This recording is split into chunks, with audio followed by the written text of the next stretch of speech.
Hi everybody, this is the Gringo Scott. Today we will be doing the last of the 3 movies of Back to the Future series. This is Back to the Future 3. If you haven't seen the other videos, please feel free to check them out at the end of this video. I'll have a playlist for you. So without further ado, let's go ahead and dive into Back to the Future 3. Let's dive.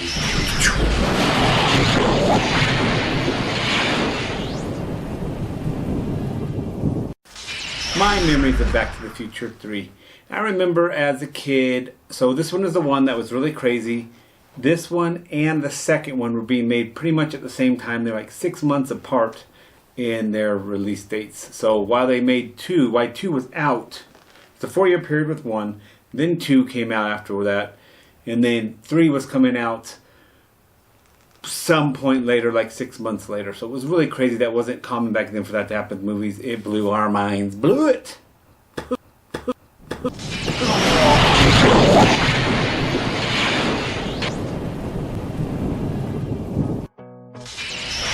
This movie is the third and the last of the great series. I must say I was a bit bummed out that they showed a preview of it at the end of the second movie, letting everyone know that it's going to be in the good old West. Of course, it has all the same cast, even though they are now in the late 1800s. All the main characters are the same. This is partly why the movies are funny. The actors do a great job parodying themselves. Shout out again to Thomas F. Wilson, the actor who has played all the Biff Tannens in both past, present, future, and 1800s past. The super cowboy version of Biff as Buford Mad Dog Tannen.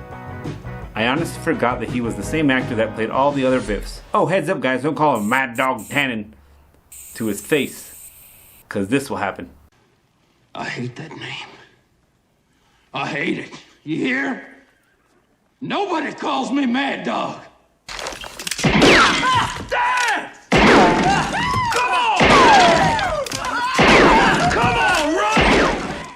This is what is happening in the third movie. Marty finds out that the Doc has zapped back into 1885. He left 1955 Marty a note telling him how to repair the time machine with the help of 1955 Doc Brown. The 1885 Doc Brown hid the DeLorean in a mine so that the 1955 Marty and Doc Brown can retrieve it and repair it. Of course, it can't fly. At this point, Marty's accepted that he is not to go back and get the 1885 Doc, that he is to destroy the time machine upon reaching 1985. You see, according to the 1885 Doc, he is happy being a blacksmith and has met a wonderful woman. Emmett Brown at your service, miss. However, at the last minute, he discovers that 1885 Doc was killed about a week after he wrote the letter. Yikes! That's no good. So, now 1955 Marty and 1955 Doc Brown send Marty back to the Old West to save 1885 Doc. On a side note, this is a scene where Marty is hiding the car in a cave as Native Americans ride overhead in 1885. What do you guys think? Seems to me like they are riding those horses a bit too hard. I hardly think you could get away with that now. They would probably just use CGI or something like that. Leave a comment below. Back to the summary of the movie. So the movie sets up the theme of saving the Doc from Mad Dog and seeing the Doc in a romantic relationship with Clara Clayton, played by Mary Steenburgen. It's cute to see the Doc all lovey-love. Aw, that's cute.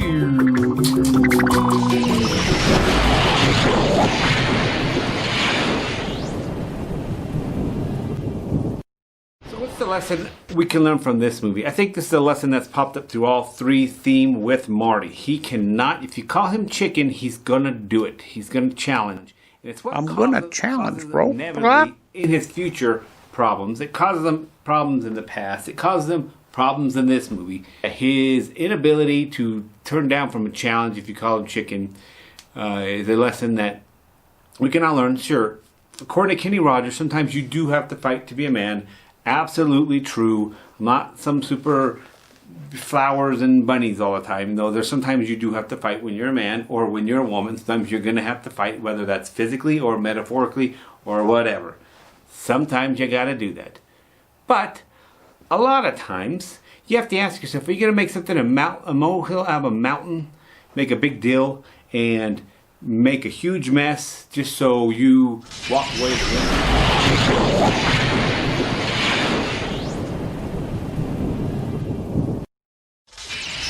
overall opinion of this movie. The bad. The bad is this movie it ends in a way that makes me want to go with Marty. It makes me want to see more of Marty, Doc, and Clara on their adventures and the kids or whatever. But it doesn't happen. It says the end. Like, I hope so. And then they make a thing of words coming out. And you're thinking, to be continued? Yeah, please. No, the end. Fuck you. The thing that bugged me is they try to develop this Marty and Jennifer relationship kind of throughout this whole thing, that they're supposedly meant to be love. And they even kind of touch on it again when Marty gives Doc Brown a relationship about his relationship with Clara. Yet Marty has really shown no real connection with Jennifer. She's a very two-dimensional character. Really would have liked could they have had her join in Western Time? Why couldn't she be joined? Why couldn't she have been in Back to the Future 2? Back to the Future 1? Fine. But come on, put her in 2 and 3. I mean, have her in there. The good. This one's really clever. I like the fact that they have Doc Brown show him a little more depth. He has him showing love. You see him falling in love, because until now you're like, what is that guy's history? Who is he? He's kind of recluse. You don't get to learn much about him in the other movies. This one you actually get to learn more about him. You get to see a more simpler side of him. You get to see him fall in love with Clara. And so I really like that aspect a lot of this movie, the little romance theme with it. I think it's just overall a more complicated relationship. I think it was kind of good how it tied all the themes of all the other 2 movies in this as well. So I really enjoyed that aspect of the movie too. Overall, this movie was very enjoyable, and I really enjoyed it again like I did in the past. I'm going to give Back to the Future 3, I'll scale 1 to 10, a 9.5 out of 10. 9.5 out of 10. Peace! Yeah, we... Oh, hey.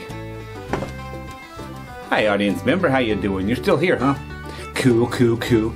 Well, have you decided what video you're going to pick? Or perhaps you need to subscribe still, or like, or leave a comment. Whatever the case, I hope you enjoyed my channel.